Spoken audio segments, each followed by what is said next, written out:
Fala galera, meu nome é Vinícius e esse é o Mandando a Letra, canal para quem gosta de música com conteúdo. Aqui a gente analisa músicas, suas letras e significados. E a música de hoje é Subiu a construção como... Construção, do meu conterrâneo, o carioca Francisco Buarque de Holanda, ou Chico Buarque para os íntimos, como eu, já que somos gêmeos, astrologicamente falando. Porque eu sou de Gêmeos. E esse astro, chamado Chico Buarque, lançou essa música meteórica chamada Construção em 1971, no álbum de mesmo nome. Álbum que foi como um anúncio oficial da retomada da sua carreira musical no Brasil, após ficar 14 meses exilado em Roma, na Itália, de 4 de janeiro de 1969 a 20 de março de 1970. O motivo do exílio? A ditadura civil-militar de 1964. Bom, se você não conhece essa história, mas conhece o mínimo da história do Brasil, você deve estar se perguntando: ué, mas se ele saiu do Brasil justamente por causa da ditadura, por que diabos ele voltou no ano seguinte, já que a ditadura acabou bem depois? Porque sabemos que ela acabou mesmo só lá para 1985. Quer responder essa, Chico? Se eu tivesse feito uma carreira aqui na Itália, se meus discos tivessem vendido bem e tal, talvez eu ficasse bastante tempo. Acontece que aqui eu não tinha mais uma situação profissional que me mantivesse. Pois é, vida de músico exilado não é mole não, ainda mais com esposa grávida, pois essa era a situação dele com a sua esposa à época, a Dona Marieta. Então foi nesse contexto que o ponta de lança Chico Buarque, que é apaixonado por futebol, saiu do banco de reserva na Itália e entrou em campo Tupiniquim para marcar vários golaços, com músicas como Construção, nessa partida emocionante que foi esse álbum, com lindas jogadas de críticas sociais, driblando a zaga da ditadura e levando a torcida à loucura. E nessa analogia futebolística, podemos dizer que Vinícius de Moraes foi como um treinador para o Chico Buarque. Um dos argumentos foi o do Vinícius de Moraes, que disse: volta, mas volta fazendo barulho. Então, podemos ver que Chico Buarque não voltou para o Brasil por ufanismo, muito pelo contrário. Usando ainda a analogia futebolística, o Chico foi como um jogador profissional sendo chamado para entrar em campo em uma partida muito dura contra o time civil-militar dos ditadores do Brasil, que contavam com uma torcida organizada grande e violenta. Você, quando voltou da Itália, chegou em plena Copa do Mundo, tá certo? E nos carros, ame ou deixo. Como é que foi ver Ou pior, o ame ou morra. Eu vi isso também, tinha até isso. A gente esquece muito. Ame ou deixe, Brasil, ame ou morra. A violência é muito grande o tempo todo. Mas, como já vimos aqui, o Chico representou muito bem o time da resistência democrática e artística e fez história nessa partida. Prova disso é que a música da análise de hoje, Construção, foi considerada em 2009 pela revista Rolling Stone como a melhor música brasileira de todos os tempos. Bom, é difícil alguém que mora no planeta Terra, mais especificamente no Brasil, não conhecer essa música. Mas nunca se sabe se existem alienígenas e alienados por aí. Então, Chico, você cantaria um pouco da música para quem não conhece ela ou para quem não lembra? Eu não cantaria não, porque eu não fui avisado de que ia cantar. Poxa, meu conterrâneo, meu brother, aí você me quebra, né? Bom, você não cantaria, mas tenho certeza que o povo nas ruas cantaria essa música. Quem é que não sabe a letra dessa música, né? Tijolo com tijolo no desenho lógico, atrapalhando o náufrago. Tá, realmente não é tão fácil assim lembrar a letra toda. Mas a verdade é que isso se deve justamente à construção dessa música, com o perdão do trocadilho. Porque essa música pode realmente confundir um pouco sua cabeça. Ela é dividida em 3 partes praticamente iguais.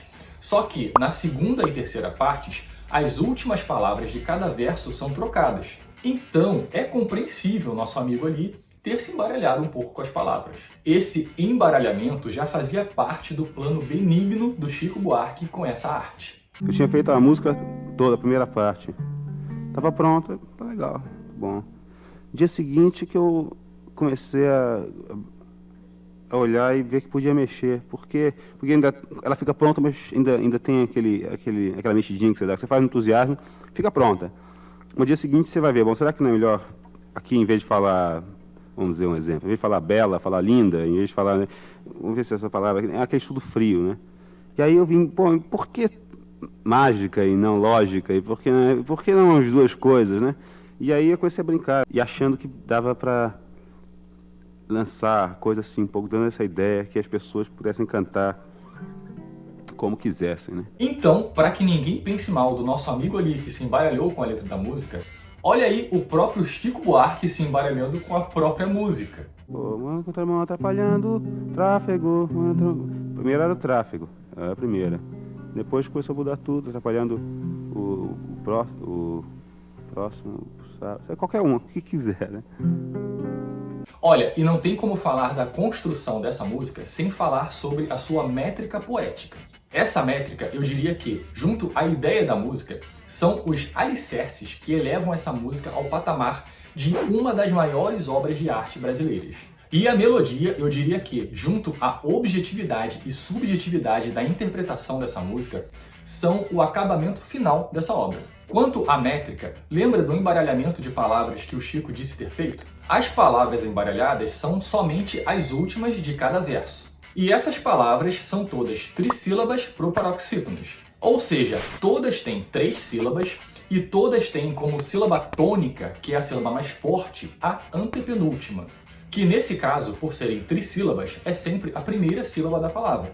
Para quem não lembra das aulas de português, todas as proparoxítonas, sem exceção, são acentuadas. Por isso, todas essas últimas palavras de cada verso são acentuadas na primeira sílaba, que também é a antepenúltima. Tá, esse é um dos alicerces. Outro muito importante, imponente e admirável é o das sílabas poéticas dessa música. Todos os versos, sem exceção, são dodecassílabos. Isso quer dizer que todos têm 12 sílabas.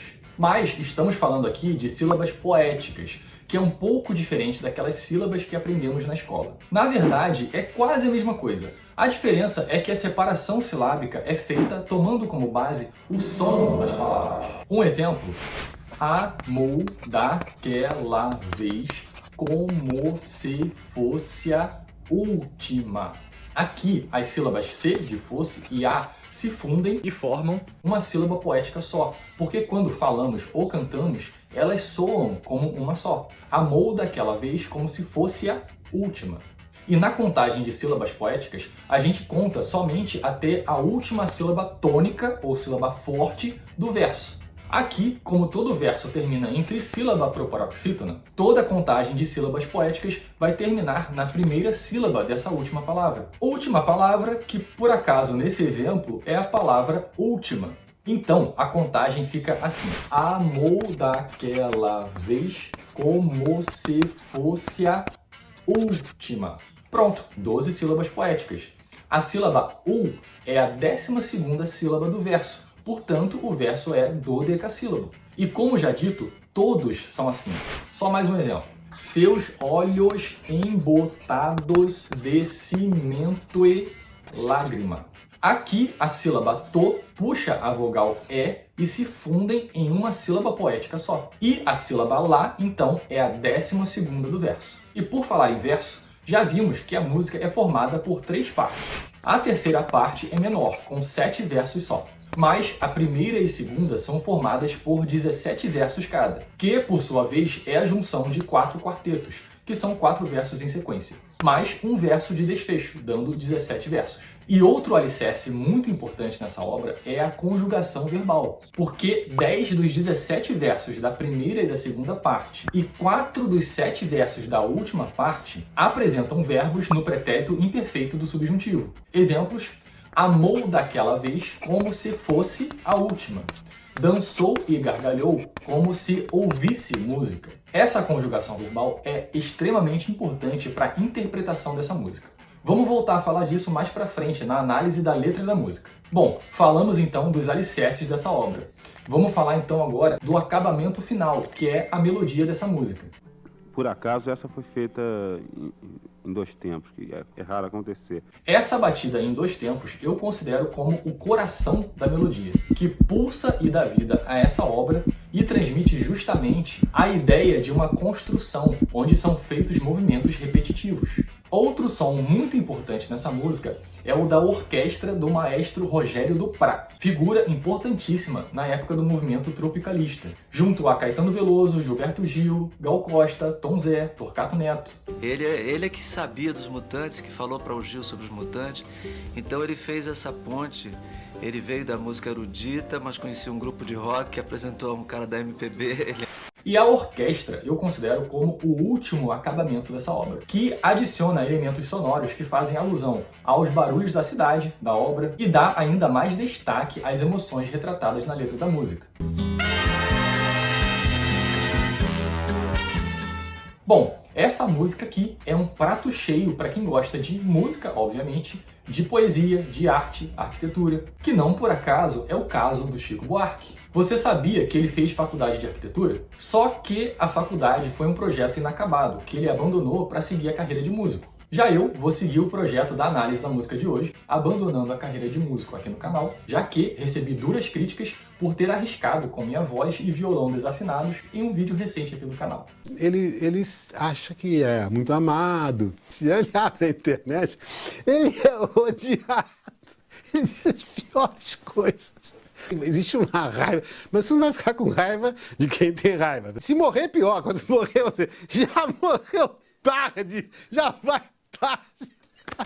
Vamos lá, deixa eu focar na análise da música de hoje. Então, vem comigo agora para análise da letra da música. Subiu a construção como... Primeira coisa a analisar aqui é a conjugação do verbo no pretérito imperfeito do subjuntivo, como já comentado aqui no vídeo. Essa conjugação denota um desejo, vontade, imaginação, sentimento de algo que não é, mas que poderia ser. Ou seja, essa conjugação verbal define toda a subjetividade da música, dando margem à interpretação de tudo que é narrado ou cantado nesse tempo verbal. Isso é muito importante para a análise dessa letra, até porque eu humildemente digo que não encontrei fontes na internet com uma interpretação igual à minha. E eu interpreto essa música de duas formas, uma principal e uma complementar. A principal é suicídio. A complementar é acidente de trabalho. Se você acha estranha essa minha interpretação principal, veja o vídeo até o final e me diga se não faz mais sentido do que a interpretação complementar. Antes de continuar, peço que se você sofre de depressão ou outra doença relacionada, tem pensamentos suicidas ou isso é um gatilho para você, pare o vídeo por aqui e procure ajuda profissional. Se precisar conversar com alguém, ligue para o Centro de Valorização da Vida através do número 188, que é gratuito e funciona 24 horas por dia, todos os dias. Dito isso, vamos analisar o primeiro verso da música. Amor daquela vez como se fosse a última. Interpretação principal. Esse personagem amou a sua mulher daquela vez como se fosse a última vez, porque de fato ele já sabia que seria a última vez. Interpretação complementar. O personagem simplesmente amou sua mulher de forma bem apaixonada. Essa interpretação dá a ideia então de que esse personagem foi muito romântico dessa vez, ou era sempre assim, um marido apaixonado por sua esposa. Beijou sua mulher como se fosse a última. Interpretação principal. Aqui há duas interpretações. Ele beijou a esposa como se fosse a última vez, porque ele já sabia que seria, ou ele beijou a esposa como se ela fosse a última mulher do mundo. Então, beijou de forma muito apaixonada, já sabendo que esse seria o último beijo que ele daria nela. Interpretação complementar. Basicamente o mesmo da interpretação principal, com exceção de que aqui ele não sabia que esse seria o último beijo que ele daria nela e que ela seria a última mulher que ele beijaria. E cada filho seu como se fosse o único. Interpretação principal. Beijou seus filhos de forma fraternal e apaixonada, já sabendo que essa seria a última vez que os beijaria. Interpretação complementar. Basicamente o mesmo significado, com exceção de ele não saber que esse seria o último beijo. Aqui temos a continuidade da imagem desse personagem, que é um marido e pai amoroso. E atravessou a rua com seu passo tímido. Interpretação principal. Mesmo o suicídio planejado é difícil. Não é porque está planejado que a pessoa não tem dúvidas e medos. Por isso, o passo tímido de uma pessoa que, além de deprimida, está insegura. Interpretação complementar. Esse personagem é humilde, tímido, quando em contato com o resto da sociedade, pois se enxerga como uma pessoa inferior, já que é um operário pobre sem muita instrução. Subiu a construção como se fosse máquina. Interpretação principal. Subiu decidido a executar seu plano, com vigor, quiçá raiva, sem pensar em mais nada, como uma máquina programada para uma tarefa. Interpretação complementar. subiu com vigor como um trabalhador forte e cheio de disposição, acrescentando mais características boas a esse personagem, que além de ser descrito como ótimo marido e pai, agora é descrito ainda como um ótimo trabalhador. E ambas interpretações, principal e complementar, podem acrescentar a crítica social de ele não ser encarado pela sociedade como um ser humano subindo a construção, mas como uma mera máquina que só serve para aquela função mecânica. Ergueu no patamar 4 paredes sólidas. Aqui vejo a mesma interpretação para ambos cenários propostos. Ele fez seu trabalho muito bem feito. Tijolo com tijolo num desenho mágico. De novo, a mesma interpretação para ambos cenários e o enaltecimento do trabalho desse operário. Seus olhos embotados de cimento e lágrima.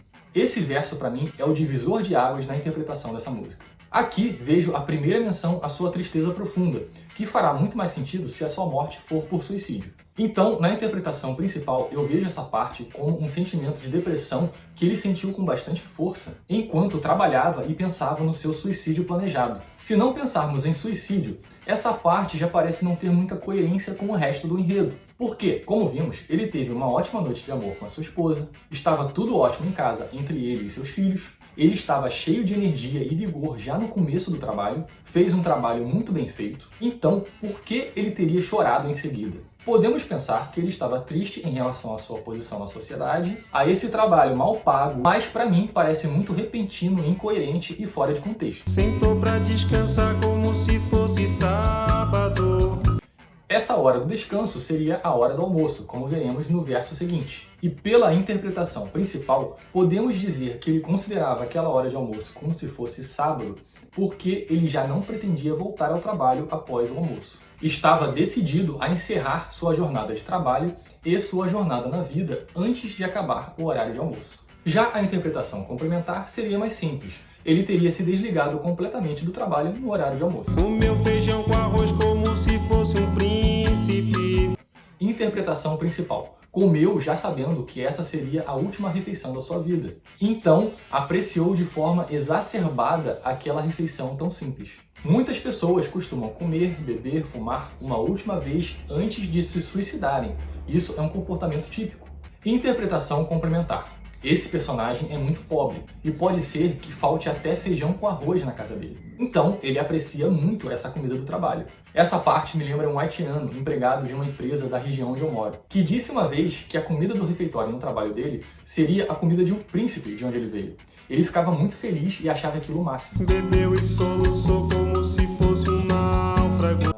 Esse verso e o seguinte são, para mim, as peças que faltavam no quebra-cabeças da interpretação da letra dessa música. E corroboram a minha interpretação sobre suicídio planejado. Porque, para mim, a música perde totalmente o sentido a partir daqui, se não for sobre suicídio. De novo, ela ficaria incoerente e muito fantasiosa. Porque aqui ele bebeu e soluçou como se fosse um náufrago, ou seja, ele encheu a cara de bebida alcoólica enquanto chorava e soluçava. Beber um pouco no trabalho já seria estranho para alguém que trabalha no alto de uma construção. Mas chorar e soluçar faz menos sentido ainda mais se considerarmos todo o enredo até aqui. A partir daqui, só vejo a interpretação principal, o suicídio. Dançou e gargalhou como se ouvisse música. Aqui, então, o personagem já está bêbado, num estado de euforia ou insanidade, já se preparando para saltar do alto da construção. E tropeçou no céu como se fosse um bêbado. Aqui, alguém poderia dizer, ah, aí ó, ele tropeçou, ele não se jogou. Mas esse tropeçou no céu pode ser um eufemismo para se jogou no céu. Até porque ninguém tropeça no céu de fato. Tropeça no degrau, no buraco, etc. E o pretérito imperfeito do subjuntivo aqui não é algo que poderia ser. Ele não tropeçou como se fosse um bêbado. Ele estava mesmo bêbado. O que poderia ser, mas não é o tropeço. Que na verdade foi mais um pulo no céu do que um tropeço. E flutuou no ar como se fosse um pássaro. Para mim, esse verso corrobora a ideia de suicídio. Porque se uma pessoa cai de um prédio, ela cai de forma descoordenada. Mas se a pessoa se joga de um prédio, ela faz isso de forma coordenada, como um pássaro. E se acabou no chão feito um pacote flácido. Aqui, uma descrição de como seu corpo ficou após o impacto com o solo, com ossos quebrados e tudo mais, todo flácido. Agonizou no meio do passeio público. Ele então caiu na calçada e não morreu na hora. Morreu na contramão atrapalhando o tráfego. Essa contramão é uma metáfora, já que não existe contramão na calçada. Ele quer dizer aqui que o personagem morreu na contramão da vida, o que pode ser mais uma referência a suicídio, e na contramão da rotina das pessoas que passavam por ali. Para as pessoas que não o conheciam, a sua morte representa apenas um grande infortúnio, um atraso nas suas vidas aceleradas. Após esse clímax na música, a orquestra entra em cena com sons que fazem alusão a buzinas de veículos e alvoroço de pessoas. Então, vamos para a segunda parte da música. Quero lembrar que, como já vimos, essa segunda e terceira parte são como um bônus da música. Uma experimentação lúdica que o Chico Buarque fez, trocando as últimas palavras de cada verso e praticamente gerando um caos no enredo inicial. Amor daquela vez, como se fosse o último. A troca de gênero dessa proparoxítona já troca totalmente o significado. Já estamos falando de outro personagem ou de outro estado mental desse personagem. Aqui, ele amou como se fosse o último homem da Terra, de forma egoísta. Beijou sua mulher, como se fosse a única. E aqui já temos um personagem infiel. Sua esposa não era sua única amante.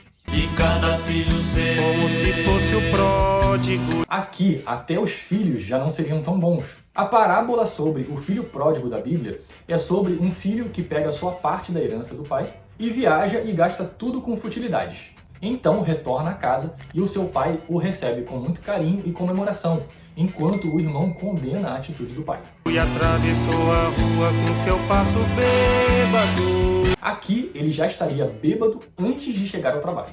Subiu a construção como se fosse sólido. Então, continuamos a descrição desse personagem decadente, que finge sobriedade enquanto sobe a construção embriagado e deprimido. Ergueu no patamar 4 paredes mágicas. Paredes mágicas, talvez por ele estar bêbado. Tijolo com tijolo num desenho lógico. Antes, essa tarefa era mágica, agora é lógica, algo apenas mecânico. Seus olhos embotados de cimento e tráfego. Ele está olhando para a rua, provavelmente já pensando em pular de cima da construção. Ou, numa interpretação não suicida, ansioso pelo término do trabalho. Sentou pra descansar como se fosse um príncipe. A hora do descanso era a hora mais esperada por ele. E ali ele se sentia como um príncipe, superior a todas as pessoas lá embaixo. Comeu feijão com arroz como se fosse o máximo. E aqui temos a mesma ideia da primeira parte, o prazer em comer essa refeição simples. Bebeu e soluçou como se fosse máquina. Aqui, ele que já estava bêbado, bebe muito mais de forma exagerada, como uma máquina. Dançou e gargalhou como se fosse o próximo. E esse verso só faz sentido para mim, se pensarmos em suicídio. Porque ele agiu daquela forma como se fosse o próximo o quê? O próximo a se jogar do alto da construção. E tropeçou no céu como se ouvisse música. Ou seja, tropeçou, entre aspas, de propósito e com o propósito de morrer. Mas sem medo, como uma pessoa comemorando, festejando aquele momento, como quem ouve música. E flutuou no ar como se fosse sábado. Ou seja, naquele momento ele se viu livre do seu trabalho maçante e ficou instantaneamente de folga a partir do momento em que pulou. E se acabou no chão feito um pacote tímido. Aqui não há muita diferença em relação à primeira parte. A vida começou a esvair-se de seu corpo, que ficou contraído, tímido. Agonizou no meio do passeio náufrago. Esse náufrago eu interpreto como uma analogia ao mar de gente que transitava pela calçada. Correu na contramão atrapalhando o público. E aqui não parece ter diferença de sentido em relação à primeira parte. Então, vamos para a terceira e última parte, que é mais curta, como um resumo da história. Amou daquela vez como se fosse máquina. Ou seja, amou com muita intensidade, mas sem paixão, sem sensibilidade. Beijou sua mulher como se fosse lógico. Ou seja, ele não tinha um bom relacionamento com a esposa, então não era lógico beijar ela como se fosse um marido carinhoso e atencioso. Mas, se pensarmos em suicídio, faz sentido, porque mesmo não sendo um marido carinhoso e atencioso, ele quis dar o último beijo na sua esposa. Ergueu no patamar 4 paredes flácidas. Então, esse personagem aqui é descrito como mais decadente ainda do que o da parte 2 da música, e trabalha de forma desleixada. Sentou pra descansar ar como se fosse um pássaro. Então, a imagem que surge é desse personagem sentado no parapeito da construção, sem equipamento de segurança, como um pássaro prestes a voar. E flutuou no ar como se fosse um príncipe. Ou seja, de novo, a ideia de que ele pulou de propósito, ele queria aquilo, não foi um acidente. E se acabou no chão feito um pacote bêbado. Essa terceira parte da música não fala sobre ele ter bebido, então parece que tudo aconteceu de forma sóbria, além de planejada. Apesar de a pressa da música e a velocidade em que tudo acontece dessa vez, denotar uma certa impulsividade desse personagem suicida. Então, o adjetivo bêbado se encaixa somente na forma como seu corpo ficou após o impacto com o solo. Morreu na contramão atrapalhando o sábado. E aqui, o mesmo sentido das outras duas partes, apenas adicionando a informação de que o ato aconteceu num sábado. Então, a gente vai para o anexo ou puxadinho dessa construção, que é parte da música Deus lhe pague, que é a primeira música desse álbum, que foi incorporada à música Construção.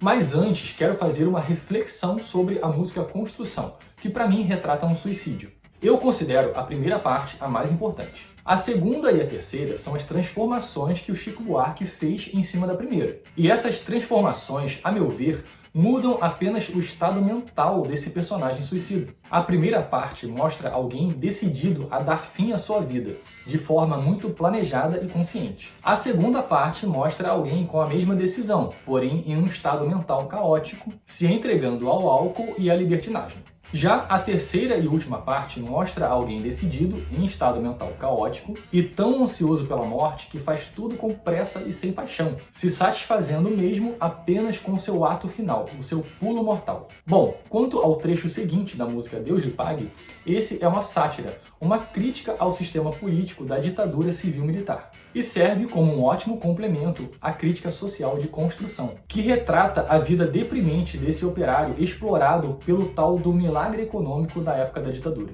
que investiu pesado no setor da construção civil, com muitas construções, industrialização, levando muitas pessoas dos sertões para as cidades, em busca de uma vida melhor, causando um êxodo rural sem planejamento e nunca revertido. E os salários desses operários e de todas as classes baixas ficou congelado durante esse período, não acompanhando a inflação. O resumo é que esse período só foi bom para as classes mais altas e instruídas, que de fato tiveram melhora na qualidade de vida e enriqueceram mais, às custas do empobrecimento das classes baixas e, claro, crescimento da desigualdade social, que atingiu níveis nunca vistos antes. Esse período e o egoísmo das classes mais altas e descaso com as classes mais baixas pode ser muito bem resumido pela infame frase do então ministro da Fazenda, Delfim Neto, quando disse: "É preciso fazer o bolo crescer para depois dividi-lo." Aproveitando a metáfora do bolo, vamos então ver a letra da música Deus lhe pague, que já começa com uma metáfora culinária. Por esse pão pra comer, por esse chão pra dormir. A música é todo esse agradecimento sarcástico por tudo de bom, entre aspas, que a ditadura proporcionava. Então, nesse começo, ele agradece por ter o que comer e onde dormir. A certidão pra nascer, a concessão pra sorrir. Aqui agradece por mais coisas básicas, poder registrar o nascimento e não ter censura para sorrir. Por me deixar respirar, por me deixar existir. Tendo em vista que muita gente foi torturada e assassinada na ditadura, esse é um agradecimento válido. Pela cachaça de graça que a gente tem que engolir. Pelo menos cachaça não era censurada na ditadura, o que servia para entorpecer a dor de muitos, como a do operário da música Construção. Pela fumaça desgraça que a gente tem que tossir. Aqui temos uma crítica ao processo de industrialização acelerado que gerou muita poluição. Pelos andames pingentes que a gente tem que cair. E aqui a crítica ao milagre econômico lembra de todos os operários que morreram por acidente em todas as obras megalomaníacas desse período. Muita gente morreu mesmo.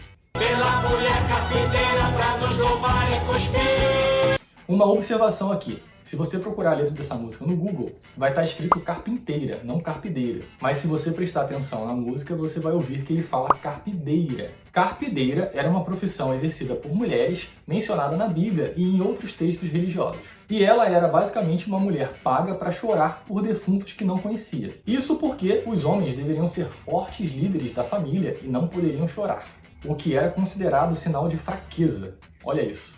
Nessa parte, então, ele agradece pelo direito de ser enterrado e enlutado. E pelas moscas bicheiras a nos beijar e cobrir. Aqui então ele agradece pela morte, o que é, obviamente, uma crítica a todas as pessoas assassinadas pelo governo ditatorial. E pela paz derradeira que fim vai nos redimir. E então ele termina agradecendo por algo que não foi dado a ele em vida: paz e reparação por todas as atrocidades da ditadura. E ele diz que o único jeito de conseguir isso é morrendo mesmo. Ufa! A letra dessa música faz jus mesmo ao nome Construção. Parece que eu bati uma laje aqui. Quanto material para analisar nessa construção, hein? E ainda assim, eu sinto que há muita coisa a ser construída e desconstruída em relação ao assunto dessa música. Principalmente porque sabemos que não estamos imunes a ficarmos acamados pela doença da ditadura novamente, ou uma variante dela. Eu não vivi essa doença, mas vivi a gripe, que alguns chamariam de resfriadinho, do bolsonarismo, que por acaso ainda coincidiu com a pandemia de Covid-19. Quanta enfermidade metafórica e literal ao mesmo tempo, né? E sabe o que acho mais assustador? O próprio Chico Buarque previu um governo como esse em uma entrevista em 2005. Bom lembrar que a ditadura militar, ela contou com apoio muito forte do pensamento civil, da classe média, coisa assim. E hoje em dia, a gente já percebe, nesse mesmo pensamento de classe média e tal, uma certa vontade de ordem, em nome da segurança, em nome disso, daquilo, a volta de um governo forte nesse sentido de repressão, por causa da violência, que realmente é um problema muito sério, mas não é por aí que a gente tem que pensar. Quer dizer, a ditadura caiu, mas não imagino uma coisa tão absurda. Amanhã, um líder populista com um discurso autoritário, com um discurso em nome da segurança e tal, contar com apoio popular muito grande. Democraticamente eleito, exercer o poder de forma arbitrária, como foi. Quer dizer, a gente não imagina a ditadura como ela foi, é outra coisa. Mas os efeitos nocivos dela, a violência, a truculência, a arbitrariedade e tal, elas estão no ar, né?